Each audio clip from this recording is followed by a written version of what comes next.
Dear students, आप सभी का स्वागत है आपके अपने यूट्यूब चैनल स्टडी विद विकास पाठक में।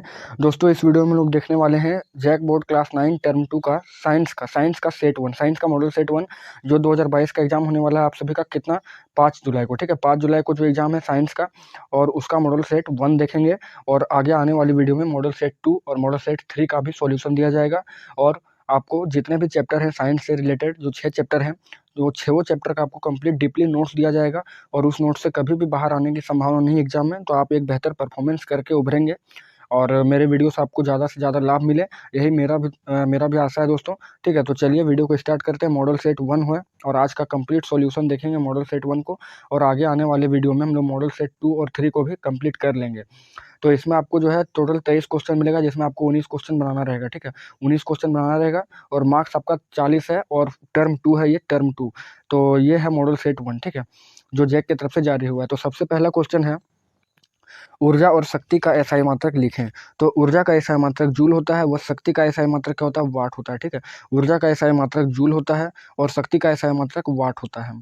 नेक्स्ट है क्वेश्चन कि किसी ध्वनि तरंग की तरंगदैर्ध्य, किसी ध्वनि तरंग की तरंगदैर्ध्य तथा आवृत्ति उसके वेग से किस प्रकार संबंधित है?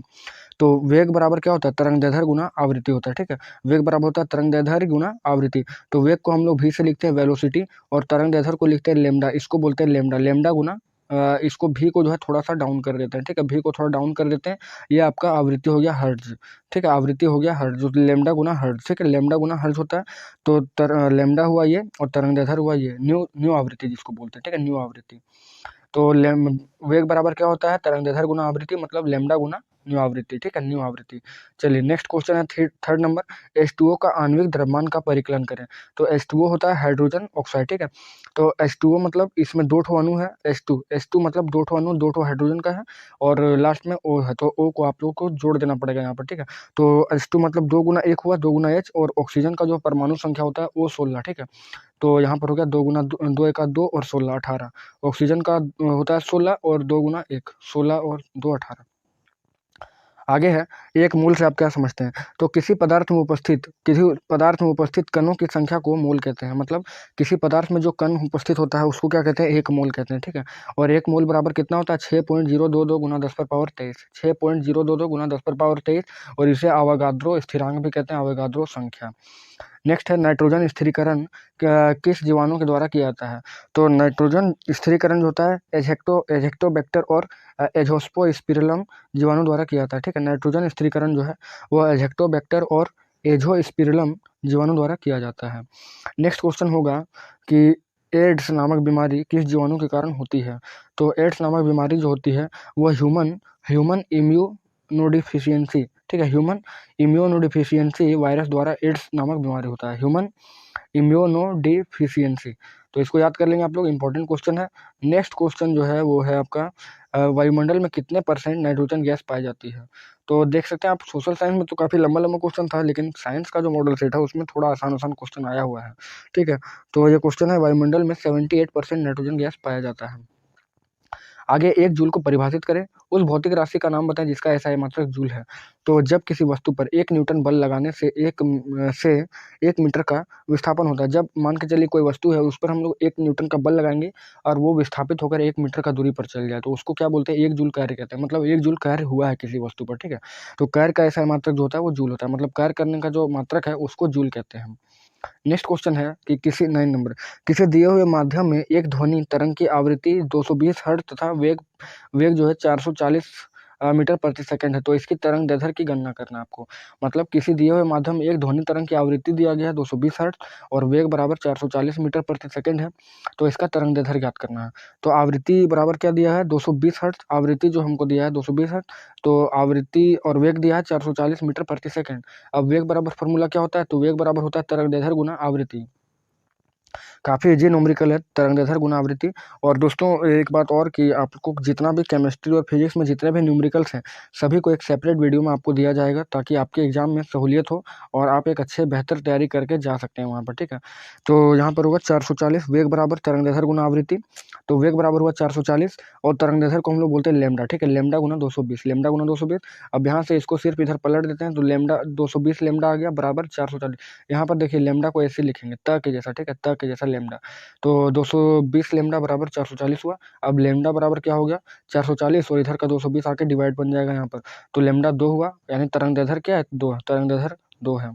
46 ग्राम सोडियम, ठीक है, 46 ग्राम सोडियम परमाणु में कणों की संख्या ज्ञात करना है। तो परमाणुओं की संख्या बराबर फॉर्मूला होता है दिया गया द्रव्यमान, ठीक है, दिया गया द्रव्यमान जिसको छोटा एम बोलते हैं, दिया गया द्रव्यमान को, और मोलर द्रव्यमान जो है उसको बड़ा एम से डिसाइड करते हैं, ठीक है, कैपिटल एम से। तो परमाणुओं की संख्या बराबर क्या होता है दिया गया द्रव्यमान, जो दिया गया द्रव्यमान और मोलर द्रव्यमान और गुना अवोगाद्रो संख्या।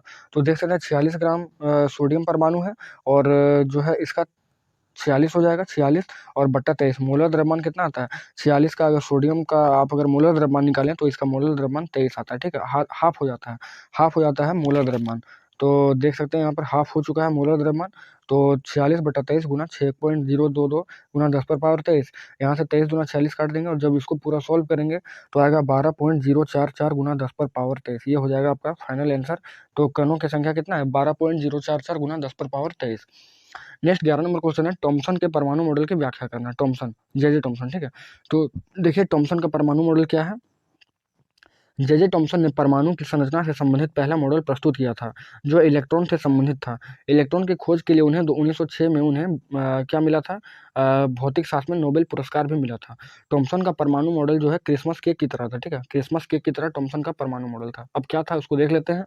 तो टॉमसन ने अपने इस मॉडल में कहा कि परमाणु धन आवेशित गोले का बना हुआ है, परमाणु जो है वो धन आवेशित गोले का बना है और इलेक्ट्रॉन उसमें धंसा हुआ है, मतलब परमाणु जो है वो धन आवेशित गोला का बना है, उसमें जो इलेक्ट्रॉन जो है वो धंसा हुआ है इस टाइप का, ठीक है, धंसा हुआ है। अब ऋणात्मक और धनात्मक आवेश परिमाण से समान होते हैं, इसलिए परमाणु वैद्युतीय रूप से उदासीन होता है। तो देख सकते हैं एक धनात्मक गोला था और इलेक्ट्रॉन इसके अंदर थे, तो टॉमसन का ये परमाणु मॉडल। अब उसमें कमी क्या था, मतलब टॉमसन का परमाणु मॉडल बता तो दिया कि जो है वो एक गोला है, उसके अंदर जो है इलेक्ट्रॉन धंसा हुआ है, लेकिन उसमें कुछ कमी भी रह गया था। तो कमी क्या है इसको देख लेते हैं। तो इस मॉडल में परमाणु के विद्युत उदासीन होने की व्याख्या की गई, किंतु धन और ऋण आवेश किस प्रकार आपस में बंधे हैं इसकी व्याख्या नहीं की जा सकी। मतलब इसमें कहा गया है कि जो विद्युत जो है उदासीन होने की व्याख्या किया गया है, लेकिन धन और आवेश किस प्रकार आपस में जो जुड़ा हुआ है उसका व्याख्या नहीं किया था इसने। आगे बताया कि यह मॉडल परमाणु के नाभिक के बारे में कुछ नहीं बता सका, जो बाद में रदरफोर्ड के परमाणु मॉडल ने कुछ दूर किया, ठीक है। तो ये मॉडल जो था वो परमाणु के बारे में बता दिया कि धंसा हुआ है, धनावेशित गोला, लेकिन इसका जो केंद्रक था, जो सेंटर है, इसके बारे में उसने कुछ नहीं बताया नाभिक के बारे में।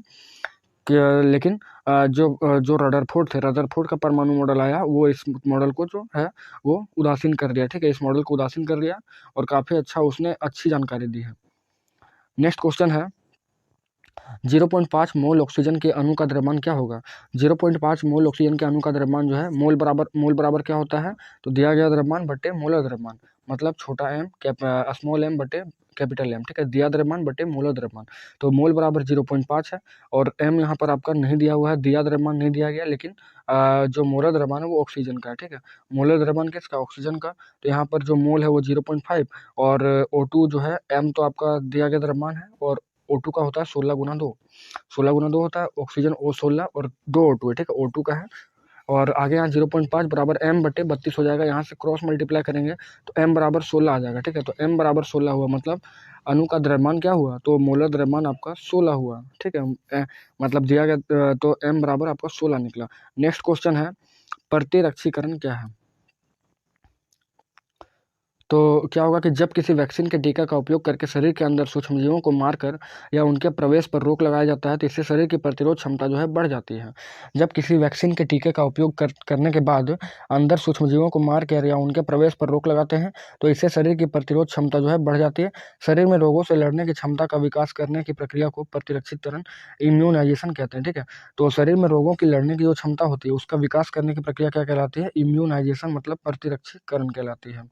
नेक्स्ट नेक्स्ट क्वेश्चन है जल प्रदूषण के 3 कारण बताएं। जल प्रदूषण के 3 कारण कौन कौन से हैं?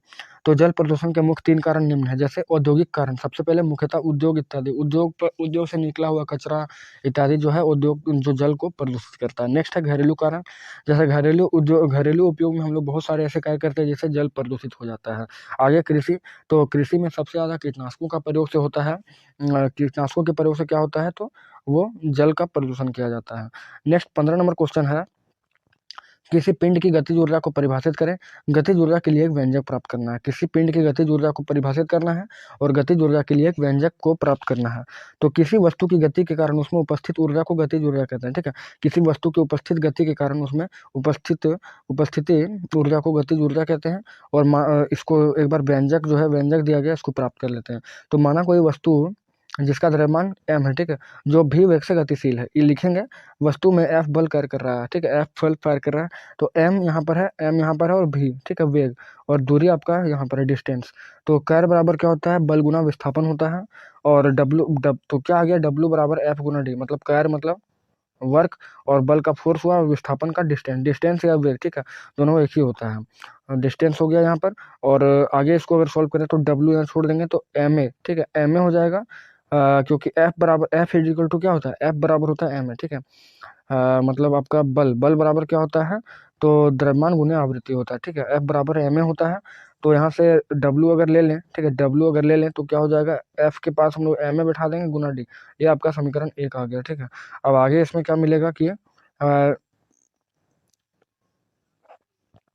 आगे इसमें v बराबर है आपका v स्क्वायर बराबर है u square plus 2as। v square बराबर u square plus 2as। v के पास 0 है क्योंकि इसमें कोई भी वेग नहीं, पलायन हुआ कार्य वेग इसका कुछ है ही नहीं दिया हुआ, तो 0 हो जाएगा। और u के जगह हम लोग v स्क्वायर बैठा सकते हैं प्लस 2a, s के जगह हम लोग d बैठा सकते हैं, ठीक है, d बैठा सकते हैं।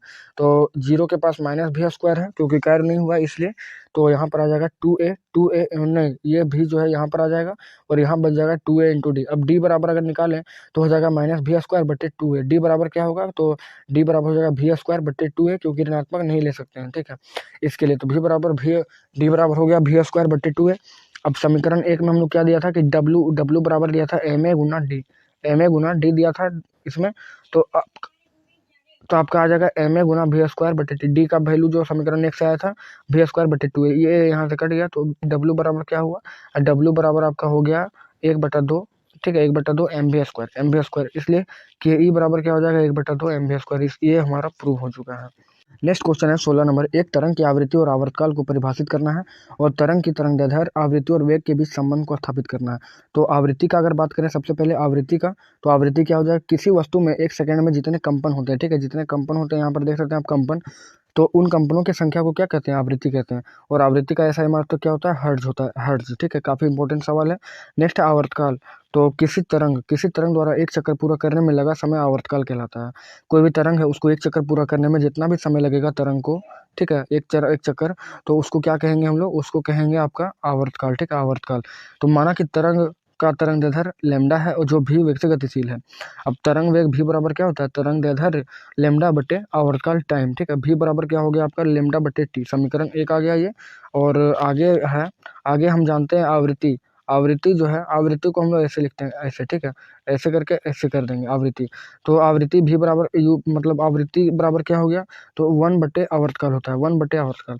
तो अब यहाँ देख सकते हैं आवृत्ति बराबर हो जाएगा 1 बटे टी। और समीकरण 1 में हम लोग मान चुके थे, समीकरण 1 को अगर एक बार देखें तो समीकरण 1 में था v बराबर लैम्डा बटे टी, ठीक है, तो v बराबर लैम्डा बटे टी था। तो यहाँ से हम लोग दिखा सकते हैं कि v बराबर लैम्डा बटे टी बराबर 1 बटे टी गुना लैम्डा, 1 बटे टी गुना लैम्डा, क्योंकि v बराबर हम लोग मान चुके हैं। तो 1 बटे टी बराबर लैम्डा हो गया, यानी लैम्डा गुना ए, ठीक है। तो v बराबर क्या हुआ, लैम्डा गुना ये आवृत्ति गुना लैम्डा, ये हुआ आपका आंसर। नेक्स्ट है कि समस्थानिक से आप क्या समझते हैं, उदाहरण के साथ व्याख्या करना है। 17 नंबर जो क्वेश्चन है उसमें ए और बी करके बनाया गया, ठीक है। तो समस्थानिक से आप क्या समझते हैं और उदाहरण सहित आप व्याख्या करना है और समस्थानिक के 3 उपयोग लिखना है। तो पहले देख लेते हैं समस्थानिक क्या है। तो एक ही तत्व के परमाणु जिनकी परमाणु संख्या समान लेकिन द्रव्यमान संख्या भिन्न भिन्न होती है उसे समस्थानिक कहा जाता है, ठीक है। एक ही तत्व के परमाणु जिनके परमाणु संख्या समान लेकिन द्रव्यमान संख्या भिन्न भिन्न होती है उसे समस्थानिक कहा जाता है। अब किसी तत्व का प्रत्येक समस्थानिक जो होता है वो शुद्ध पदार्थ होता है। किसी तत्व का प्रत्येक समस्थानिक क्या होता है? शुद्ध पदार्थ होता है। समस्थानिकों के रासायनिक गुण समान लेकिन भौतिक गुण अलग अलग होते हैं। अनुप्रयोग की अगर बात करें तो क्या हो जाएगा कि यूरेनियम के एक समस्थानिक का उपयोग जो होता है परमाणु भट्ठी में ईंधन के रूप में होता है। फिर कैंसर के उपचार में कोबाल्ट के समस्थानिक का उपयोग होता है। कैंसर के उपचार में कोबाल्ट के समस्थानिक का उपयोग होता है। आगे घेंघा रोग के इलाज में आयोडीन के समस्थानिक का उपयोग होता है। घेंघा रोग के इलाज में घेंघा रोग के इलाज में आयोडीन के समस्थानिक का उपयोग किया जाता है। नेक्स्ट है जल चक्र का आरेख चित्र बनाते हुए व्याख्या करें। जल चक्र का आरेख चित्र बनाते हुए इसका व्याख्या करना है। तो आपका हो जाएगा वाटर साइकिल। ठीक है, वाटर साइकिल तो महासागर या समुद्र से जल जो होता है वाष्पीकरण द्वारा जलवाष्प में परिवर्तित ना होकर धीरे धीरे वायुमंडल में पहुंचता है, जहां जलवाष्प संघनन की प्रक्रिया से गुजरते हुए बादल बनता है और फिर अवक्षेपण द्वारा वर्षा, हिमपात, ओले आदि के द्वारा वापस पृथ्वी पर पहुंचता है और छोटे छोटे जल स्रोतों द्वारा जैसे नदी, झील, नालों आदि से गति करता है। ठीक है, और फिर सागर से मिल जाता है और यही पूरा चक्रण जल चक्र कहलाता है। जल चक्र कहलाता है और जो वायुमंडल में पानी की निरंतर गति को दर्शाता है। तो इसमें देख लेते हैं जल चक्र में क्या दिया हुआ है। तो अगर आप इसको जूम करके मैं दिखाऊं तो सबसे पहले पेड़ है। ठीक है, और पेड़ सबसे पहले आप देखिए बादल है, फिर ये संघनन हुआ, संघनन मिलकर बादल बना, वाष्पीकरण हुआ, फिर समुद्र में आया। ठीक है, और यहाँ से पेड़ वर्षा कराया और इस प्रकार से धरातल सभी एक प्रकार से क्या है, सभी यहाँ पर एक दूसरे से मिले हुए हैं। ठीक है, नेक्स्ट क्वेश्चन का अगर बात करें 19 और अंतिम नंबर सवाल है कि संक्रामक और असंक्रामक रोगों में उदाहरण के साथ अंतर स्पष्ट करें। तो संक्रामक रोग क्या है कि संक्रामक रोग वे रोग हैं जो रोगी के प्रत्यक्ष या अप्रत्यक्ष रूप से संपर्क में आने से फैलते हैं। यह संक्रमण से भी फैल सकता है। एग्जाम्पल जो रेबीज, खसरा, चेचक, काली खांसी इत्यादि जो है वो संक्रामक रोग है। असंक्रामक रोग की अगर बात करें तो हो जाएगा आपका वे रोग जो रोगी के प्रत्यक्ष या अप्रत्यक्ष रूप से संपर्क में आने से नहीं लगते हैं। यह रोग संक्रामक रोगों की तरह एक व्यक्ति से दूसरे व्यक्ति में नहीं फैलता है। विभिन्न प्रकार के मानसिक रोग, बवासीर, मधुमेह आदि असंक्रामक रोग के उदाहरण हैं और यह रोग संतुलित व पौष्टिक अभाव के कारण उत्पन्न होता है। संतुलित या पौष्टिक अभाव के कारण उत्पन्न होता है। तो ये रहा आपका मॉडल सेट 1। ठीक है, मॉडल सेट 1 रहा आपका साइंस का। तो आई होप ये वीडियो आपको अच्छा लगा होगा और आगे आने वाले जो वीडियो हैं वो सेट 2, सेट 3 और बाकी जितने भी चैप्टर हैं सभी के इंपॉर्टेंट नोट्स और फिर VVI क्वेश्चन प्लस महातांडव वीडियो। तो आप सभी का एक बहुत ही बेहतरीन तैयारी होने जा रहा है इस बार एग्जाम में। तो 3-4 जो दिन आपका बचा है उसको बहुत ही अच्छे से ऑप्टिमाइज यूज कीजिए। तो चलिए इसी प्रकार से चैनल पर बने रहिए, वीडियो को शेयर करिए और चैनल को सब्सक्राइब करके बेल आइकन को प्रेस कर लीजिए ताकि मेरे सभी लेटेस्ट नोटिफिकेशन जैक से रिलेटेड सभी आपके पास तुरंत पहुंच जाएं। तो चलिए मिलते हैं आपसे एक नेक्स्ट वीडियो में, तब तक के लिए अपना बहुत ख्याल रखिए। जय हिंद, जय भारत।